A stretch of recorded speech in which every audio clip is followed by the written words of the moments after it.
11월 20일 목요일 새벽 예배 시작하겠습니다. 사도신경으로 신앙 고백하겠습니다. 나는 전능하신 아버지 하나님 천지의 창조주를 믿습니다. 나는 그의 유일하신 아들 우리 주 예수 그리스도를 믿습니다.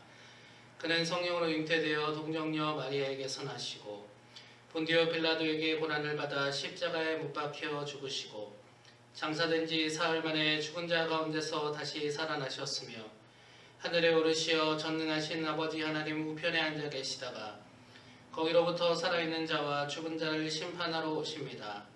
나는 성령을 믿으며 거룩한 공교회와 성도의 교제와 죄를 용서받는 것과 몸의 부활과 영생을 믿습니다. 아멘. 찬송 333장 함께 부르겠습니다.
열왕기상 14장 25절에서 28절 말씀입니다. 르호보암 왕 제5년에 애굽의 왕 시삭이 올라와서 예루살렘을 치고 여호와의 성전의 보물과 왕궁의 보물을 모두 빼앗고 또 솔로몬이 만든 금 방패를 다 빼앗은지라. 르호보암 왕이 그 대신 노스로 방패를 만들어 왕궁문을 지키는 시위대 대장의 손에 맡김에 왕이 여호와의 성전에 들어갈 때마다 시위하는 자가 그 방패를 들고 갔다가 시위소로 도로 가져갔더라. 아멘. 오늘 하루도 하나님의 인도하심이 있으시기를 기도합니다.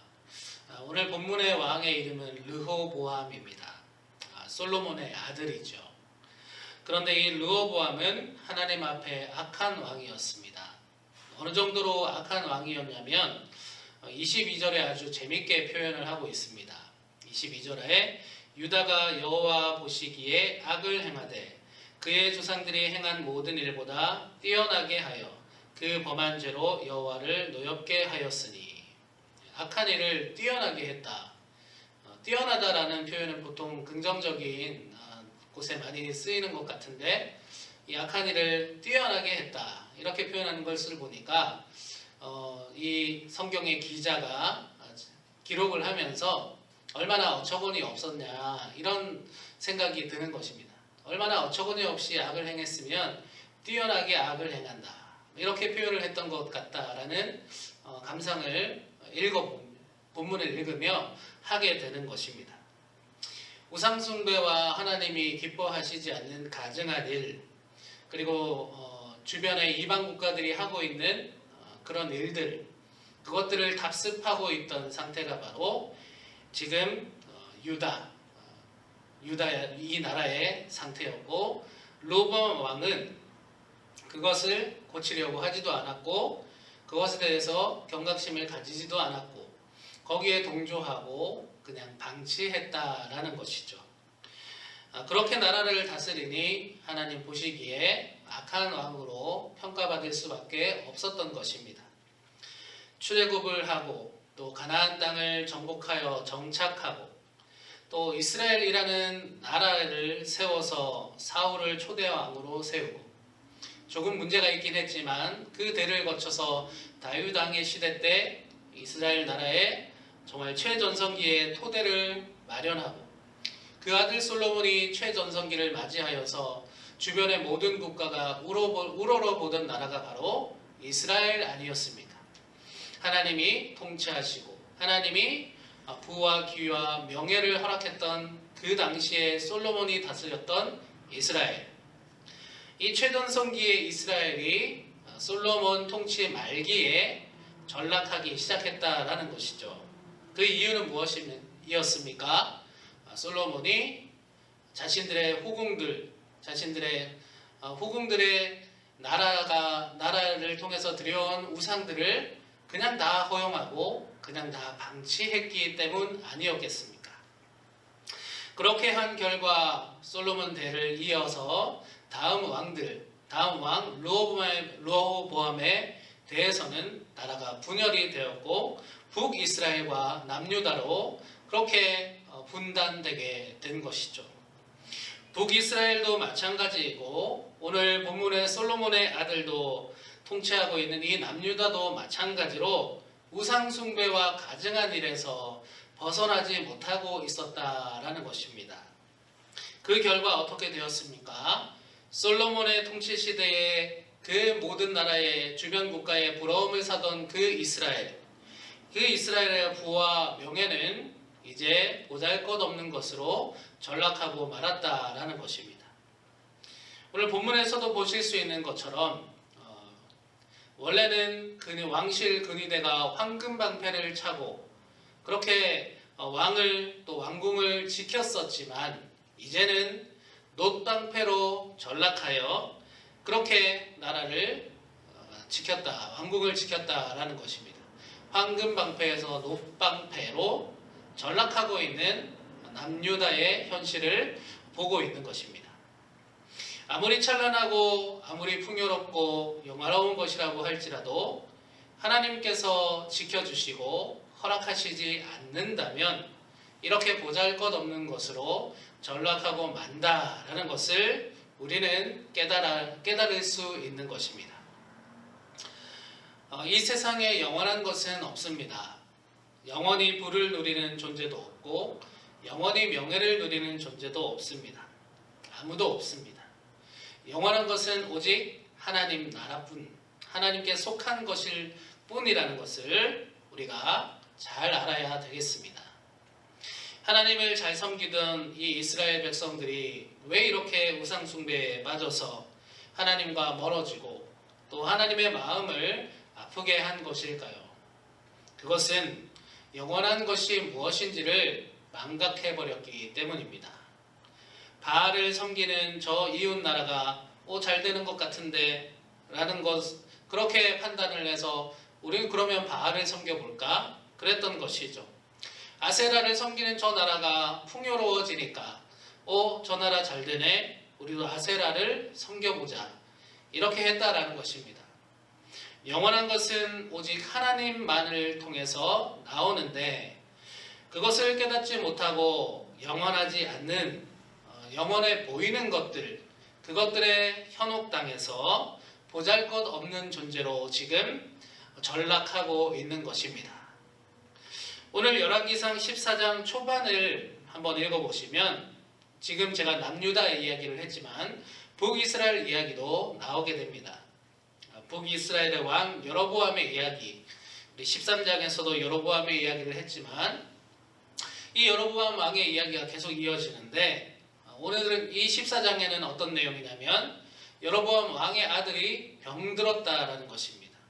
병들었기 때문에 이 아이를 어떻게 해야 될까 아버지로서 전전긍긍했겠죠. 그래서 이 아이가 앞으로 어떻게 될지, 병이 나을지 더 악화가 될지 어떻게 하면 치료할 수 있을지 궁금해서 선지자를 찾아야 되겠다, 이렇게 생각한 것입니다. 그런데 왕인 자신이 하나님의 선지자 앞에 설 수가 없으니까 왕비를 시켜서 선지자, 당시의 선지자였던 아히야를 찾아가게 합니다. 그런데 왕비에게 그냥 가지 말고 변장을 해서 가라라고 합니다. 왜냐하면 여로보암 왕 자신이 하나님 앞에 악한 왕이었기 때문이죠. 그 악한 왕이 하나님의 선지자 앞에 비록 아내라고 할지라도 왕비가 그 앞에 선다면 하나님의 선지자가 무슨 얘기를 하겠습니까? 안 좋은 얘기밖에 안 하겠죠. 아마 그것이 두려워서 혹시나 좋은 소리를 들을까 해서 변장을 해서 가라 이렇게 시켰다는 것입니다. 그래서 왕비가 변장해서 선지자 아히야를 찾는데 정말 재밌는 게 뭐냐면 이 선지자 아히야는 나이가 많았고 그래서 눈이 멀었다라는 것입니다. 왕비는 선지자의 눈을 속이려고 변장을 해서 갔는데 선지자는 눈이 멀어 있었다라는 것입니다. 이 선지자 아히야가 왕비의 정체를 알아챘을까요? 못 알아챘을까요? 알아챘습니다. 아히야가 영험한 능력이 있어서가 아니라 하나님께서 이 왕비가 올 것을 알려주셨기 때문입니다. 그래서 이 선지자 아히야가 왕비의 존재를 알아채고 하나님께서 선지자의 입술에 이제 내어주신 말을 선포하게 하는데 그 선포의 말씀은 여로보암 왕이 행한 악한 일에 대한 재앙에 대한 선포였습니다. 이 악한 왕에 대한 하나님의 심판이 있을 것이다 이렇게 선포하게 만든 것이죠. 그리고 결국 아들은 죽게 되었습니다.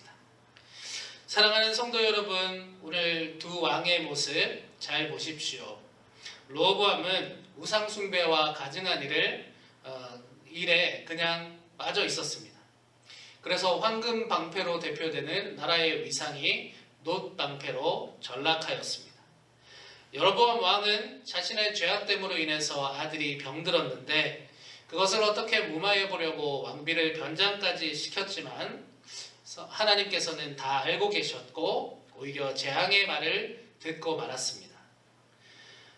이 모두 하나님 앞에 가증한 왕들의 결과였다라는 것이죠. 만약에 이 두 왕이 이렇게 변장해서 가는 그런 가증한 일을 선택할 것이 아니라 자신이 했던 잘못을 하나님 앞에 회개했다면 얼마나 좋았을까 생각해 보게 됩니다. 눈속임을 하려고 하고 또는 죄악을 그대로 방치해 두는 이 두 왕의 모습, 이 두 왕의 모습을 보면서 오늘날 나의 모습을 돌아보아야 되겠습니다. 나도 하나님 앞에 하나님의 자녀라고 하면서 다른 사람 잘돼 보이는 저 방식을 보면서 하나님 아닌 다른 것에 이끌려 간다든지 또는 내가 하나님 앞에 죄악된 모습이 분명히 있는데도 불구하고 그것을 하나님 앞에 정직하게 회개의 자리로 나아가는 것이 아니라 하나님 눈속이려고 하고 또는 숨으려고 하고 그러고 있는 것은 아닌지 돌아보아야 되겠습니다. 여러분, 영원한 것은 하나님께 속해 있습니다. 우리가 영원한 것을 취할 수 있는 유일한 방법은 하나님께 속해 있는 것입니다. 다른 것에 눈 돌리지 마시고 또 하나님 기뻐하시지 않는 것을 그대로 방치해 두지 마시기 바랍니다. 빨리 발 빼시고 회개의 자리로 나아가시기 바랍니다. 그리고 어떻게 해서든 하나님께 속해 있기를 늘 기도하시고 삶으로 또 신앙의 생활로 애쓰며 나아가시기를 바랍니다.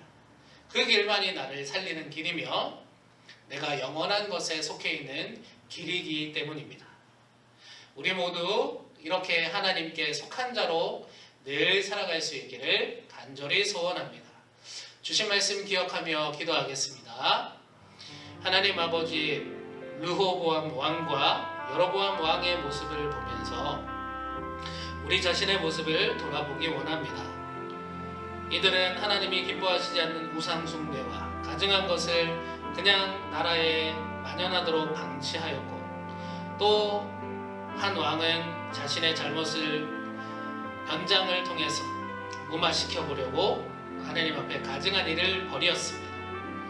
우리가 세상을 살아갈 때에 영원하신 그 하나님 앞에 속하기를 원하는데 하나님의 눈속임을 하거나 하나님이 기뻐하시지 않는 우상이나 가증한 것에 그대로 노출되어서 살아가고 있다면 이 두 왕의 교훈을 우리의 삶의 신조로 삼아서 회개의 자리로 나아가고 또 부단히도 노력하여서 영원하신 하나님 앞에 속해 있기를 기도로 나아가고 또 하나님 앞에 간구하기를 간절히 소원합니다. 그래서 하나님이 허락해 주시는 그 영원한 나라에서 하나님 주시는 귀한 은혜 누리고 살아갈 수 있도록 인도하여 주시옵소서.